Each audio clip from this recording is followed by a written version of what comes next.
அரசமைப்பு சட்டம் ஏற்கப்பட்டு 75 ஆண்டுகளை தொட்டிருக்கிற நிலையில் அதை கொண்டாடும் வகையில் 2 நாட்களாக இந்த அவை புரட்சியாளர் அம்பேத்கர் அவர்களை போற்றிக் கொண்டிருக்கிறது. புரட்சியாளர் அம்பேத்கர் அவர்கள் 3 ஆண்டு காலம் அல்லும் பகலும் அயராது உழைத்து ஒரு புதிய இந்தியாவை, சமத்துவ இந்தியாவை கட்டமைப்பதற்காக இந்த நாட்டுக்கு ஒரு அருட்கொடையாக வழங்கிய சட்டம்தான் இந்திய அரசமைப்பு சட்டம்.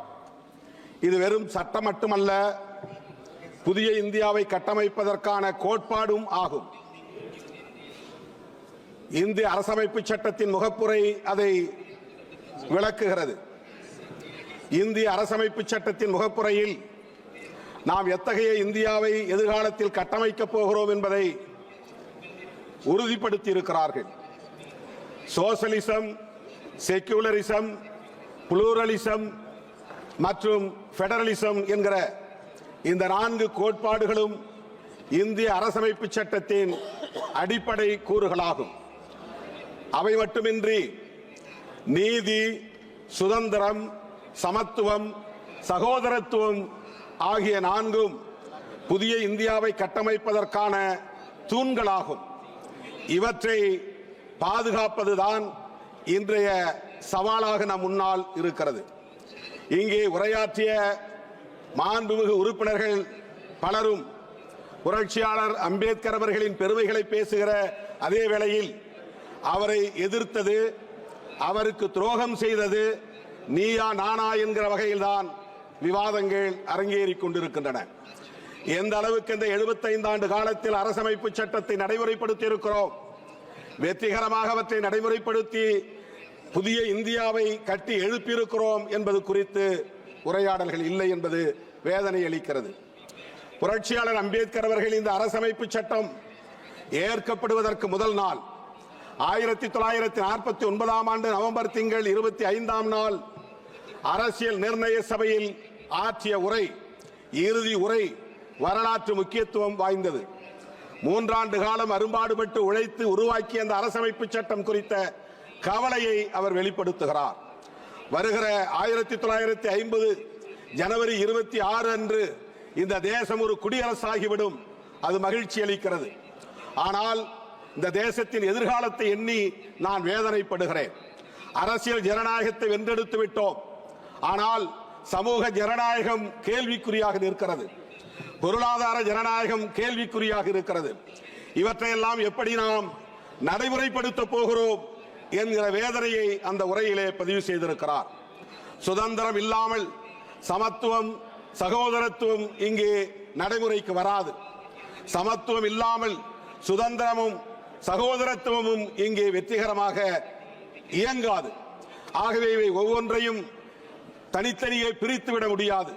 சுதந்திரம், சமத்துவம், சகோதரத்துவமாக ஆகிய 3ஐயும் ஒரே நேரத்தில் நடைமுறைப்படுத்துகிற போதுதான், வெற்றிகரமாக நடைமுறைப்படுத்துகிற போதுதான் இங்கே சமூக ஜனநாயகத்தை நாம் உருவாக்க முடியும் என்கிற கவலையை பதிவு செய்கிறார். அதற்கு இங்கே தடைகளாக இருப்பவற்றை தூக்கி எறிய வேண்டும் என்று சொல்லுகிறார். சகோதரத்துவம் இல்லாமல் சமத்துவம் இல்லை. நாம் அனைவரும் ஒரே குடும்பத்தை சார்ந்த உடன்பிறப்புகள் என்கிற உணர்வை பெற வேண்டும். இது தேசம் என்கிற ஒற்றை வடிவத்தை இன்னும் பெறவில்லை. இது தேசமாகவே இல்லை. ஆகவே நாம் அனைவரும் ஒரு தேசிய இனம் என்று கூட சொல்ல முடியாது. அப்படிப்பட்ட நிலையிலே சமூக ஜனநாயகத்தை வென்றெடுப்பதற்கு புரட்சியாளர் அம்பேத்கர் அவர்கள் பல்வேறு யோசனைகளை சொன்ன அதே வேளையில் தன்னுடைய ஆழ்ந்த வருத்தத்தை பதிவு செய்ததை இங்கே நான் பதிவு செய்ய விரும்புகிறேன். இங்கே எதிர்காலத்தில் வர இருப்பவர்கள் நாட்டை விட மத நம்பிக்கைகள் மேலானதா அல்லது மத நம்பிக்கைகளை விட நாடு மேலானதா என்ற கேள்விக்கு யார் விடை செல்ல போகிறார்கள்?